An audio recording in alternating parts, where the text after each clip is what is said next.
this T app. People are reporting that it was made with AI vibe coding, but that it had security flaws developers didn't know about, and now its Firebase database has spilled all the tea. Their database, which had the driver's licenses of all of their users, has been dumped online. Privacy disaster. So, is this vibe coding's fault? It's human error as always. Vibe coding can only take you so far, but as a developer, and you have to be able to monitor this stuff. And actually, should we take a step back? What do they mean by vibe coding?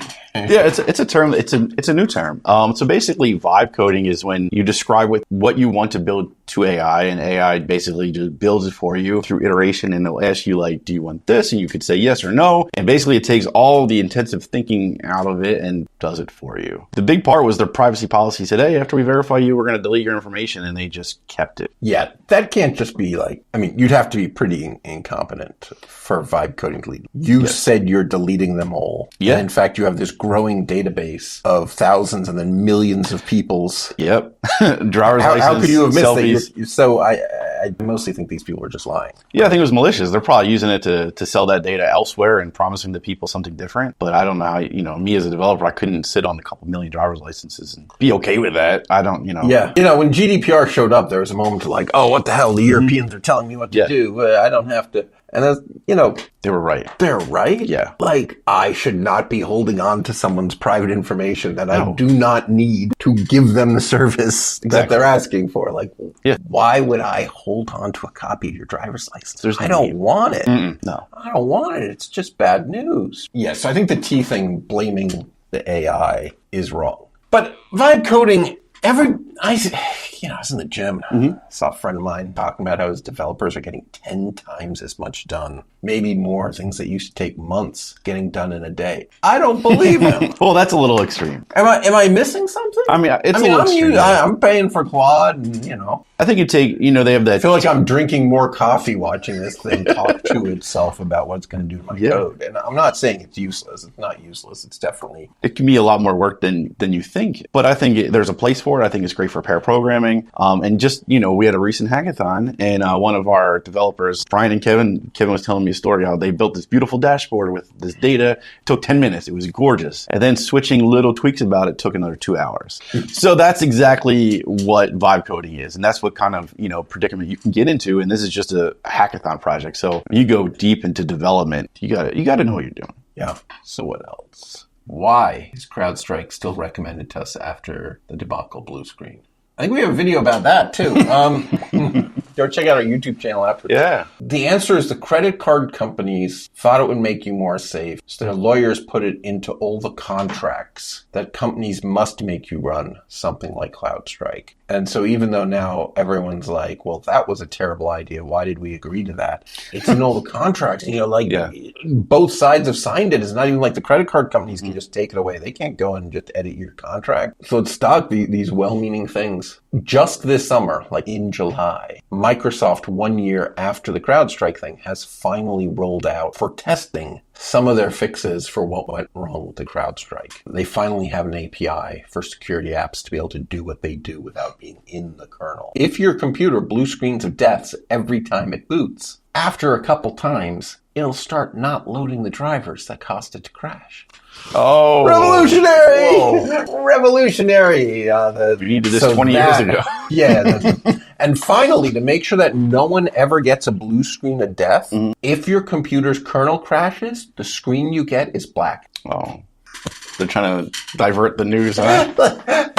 I don't know what they were like. Did they think that would make us stop saying B-sods? It's black still starts with B. So I'm not sure what their point is. Crowdstrike does say that they've improved their quality and release processes. What else are they going to say? Yeah, but what else would they say? Yeah. All right. Sean says, I connect my router that uses Speedify to my laptop via Ethernet. How can I use the pair and share from my phone to the router? My company turns off the Wi-Fi when Ethernet cable is plugged into the laptop. So on the router, usually, it depends what kind of router you have. Usually there's some kind of web front end. And in a lot of cases, it's OpenWRT. Speedify can actually install itself into there, and you can go and use that same user interface, including pair and share. If not, not, the command line interface, if you get a terminal on your router, there's the same command line interface. And the commands for pair and share are net share in the CLI. Isn't that what we call it? Yeah, I was going to bring that up. All right. Look at this. So there's this command Speedify CLI. It is the same now on Mac if you get it from us, on Windows, on Linux, including the router versions. And if you just run the command, CLI net barely X. So yes, it should, right? Speedify should be installed. If you go, so that they have the CLI net user interface. We don't plug into that, but it's got a link there to see the old style user interface. And if you click that, Speedify should be added and you should be able to get the whole thing.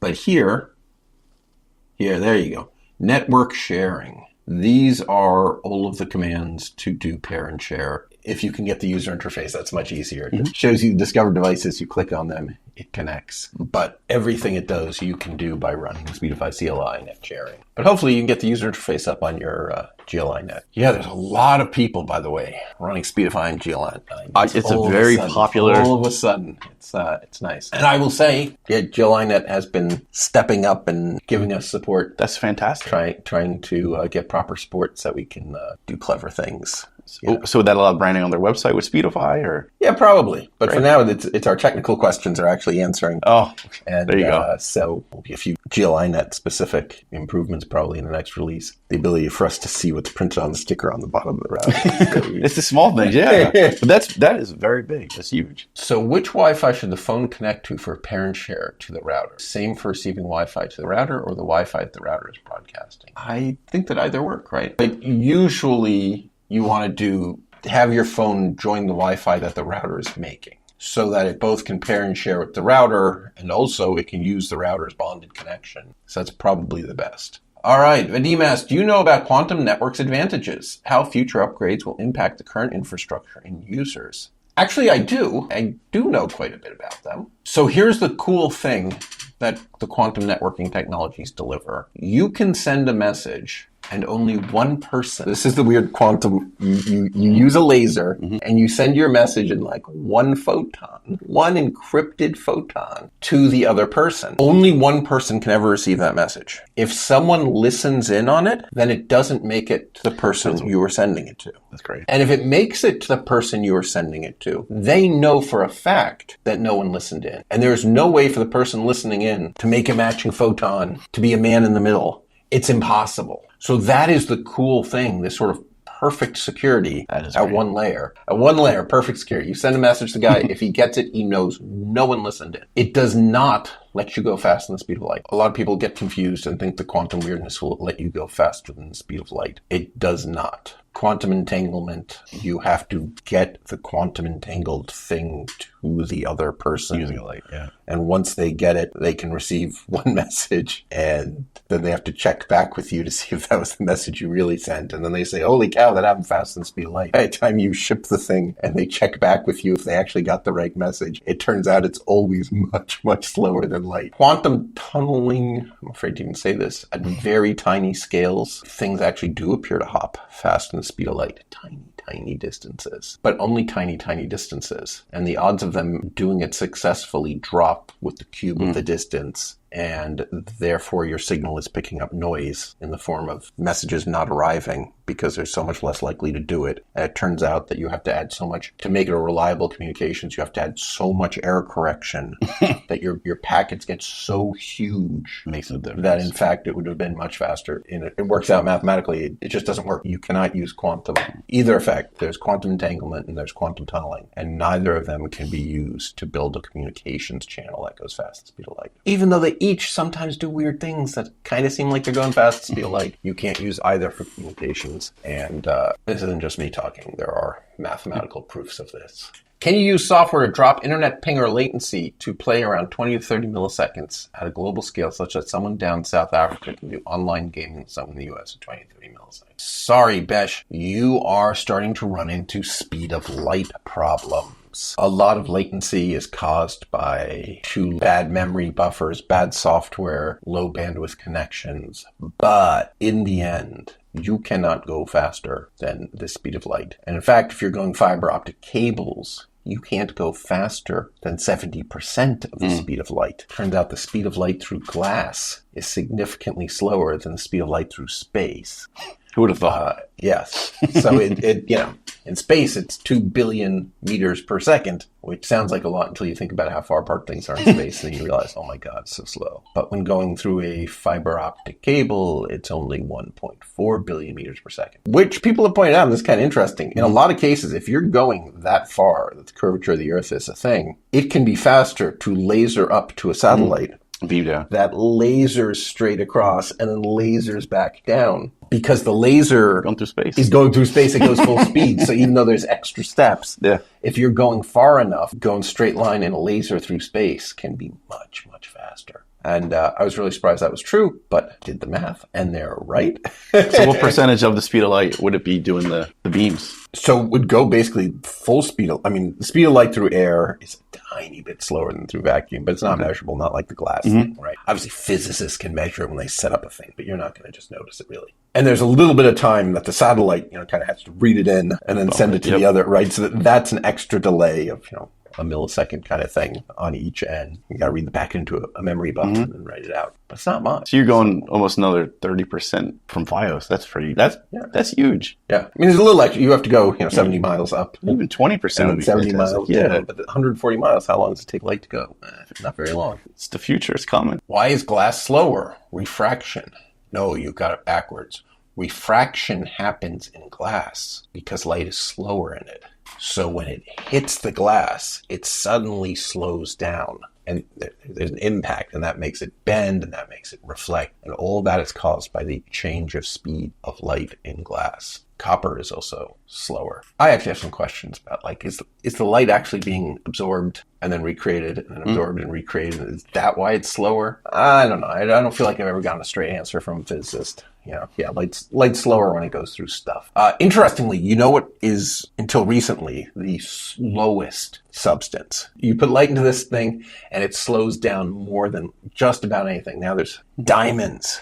Okay. Light is so slow in diamonds. That's why they sparkle. Okay. That's why they sparkle. Because there's this huge speed shift when the light goes into the diamond and starts having trouble getting out of the diamond. Because it starts going every which way. So it goes every which way. You get the sparkling diamond effect. That is caused by light being so slow inside a diamond. All right, Brian says the minimum latency one way between the US and South Africa would be about 43 milliseconds. So the minimum round trip time would be about 86 milliseconds. So that's your physical limit. You can't be that far apart and have 20 millisecond latency. Besh is saying it's actually between 200 and 300 milliseconds South Africa to US. Right. So I think, Besh, what you're saying is real world, you're getting 200, 300 milliseconds. Brian is saying that if things were perfect, if every router was lightning fast, every connection was fiber, nothing in the middle that's slower, and no packets were dropped at all, the lowest you could ever get is into the 80s,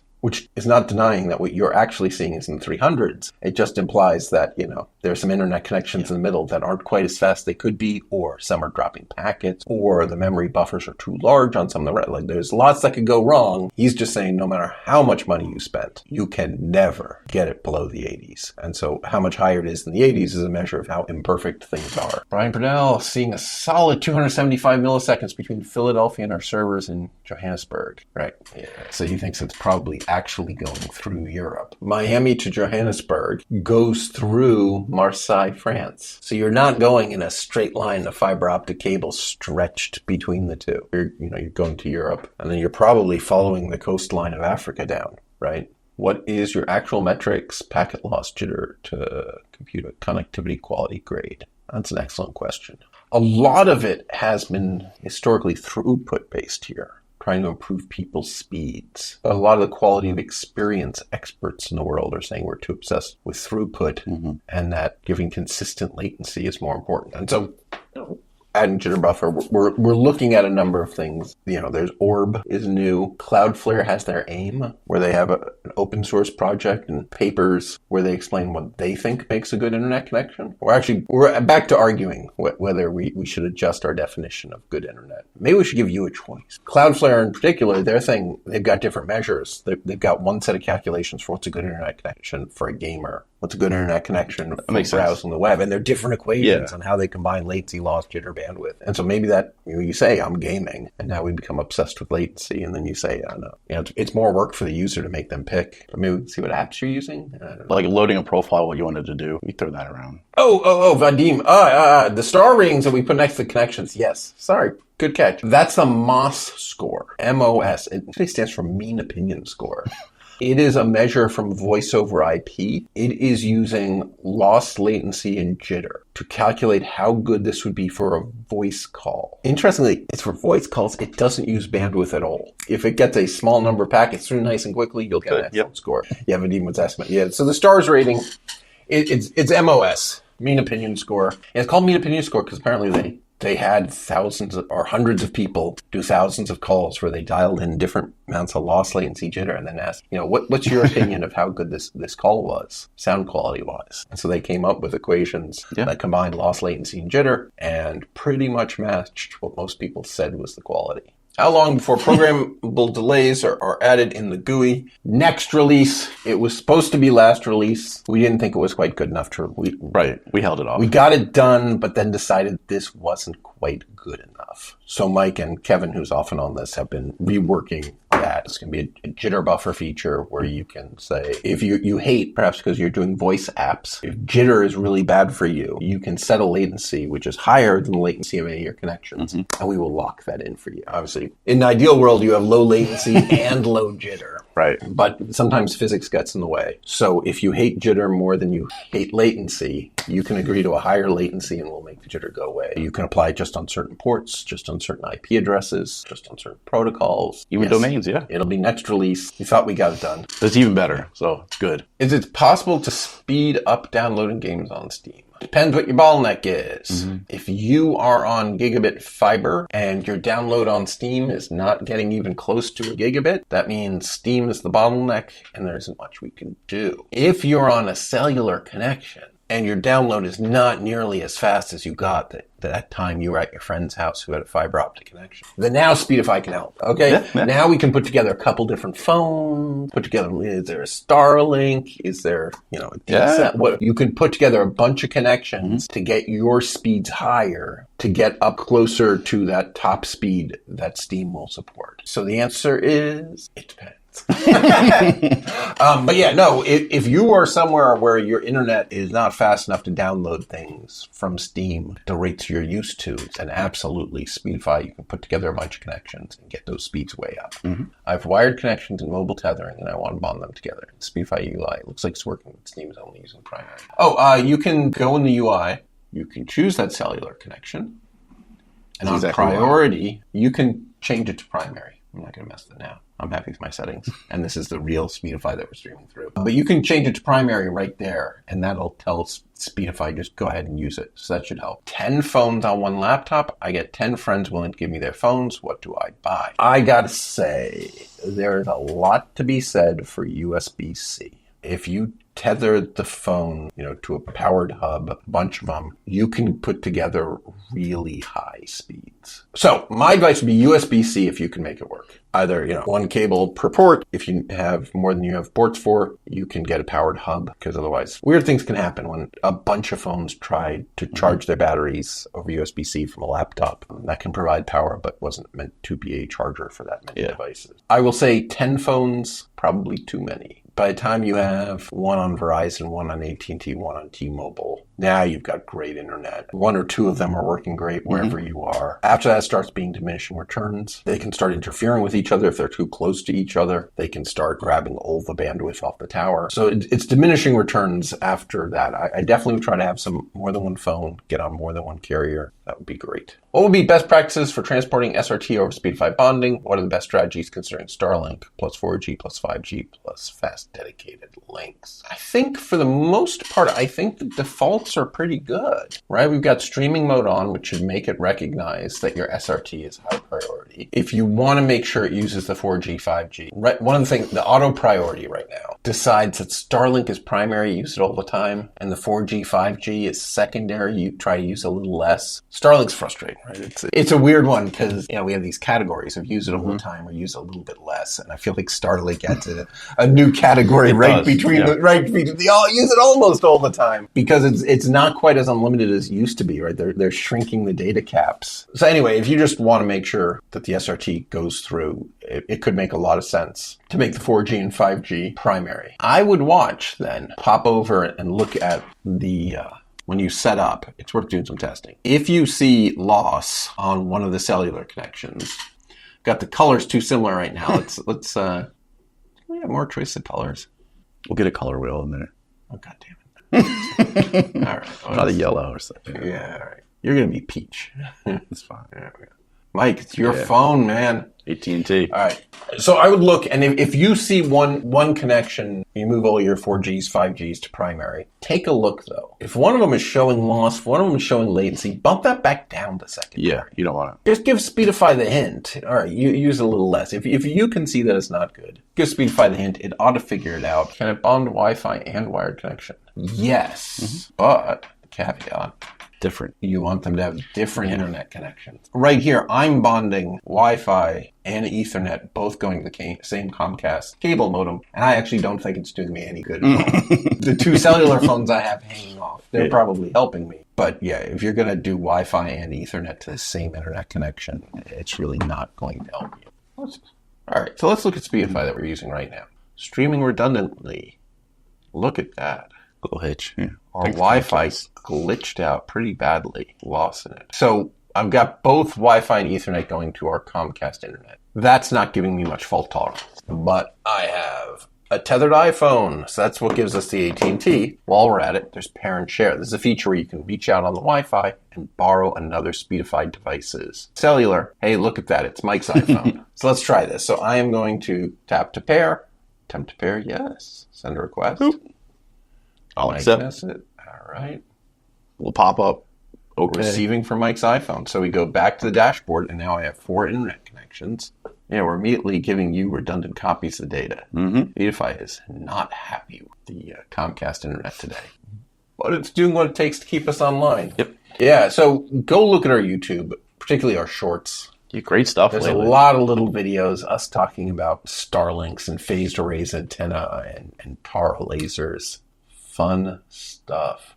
We make our engineers live stream every Wednesday. So subscribe if you want to ask them your tech questions.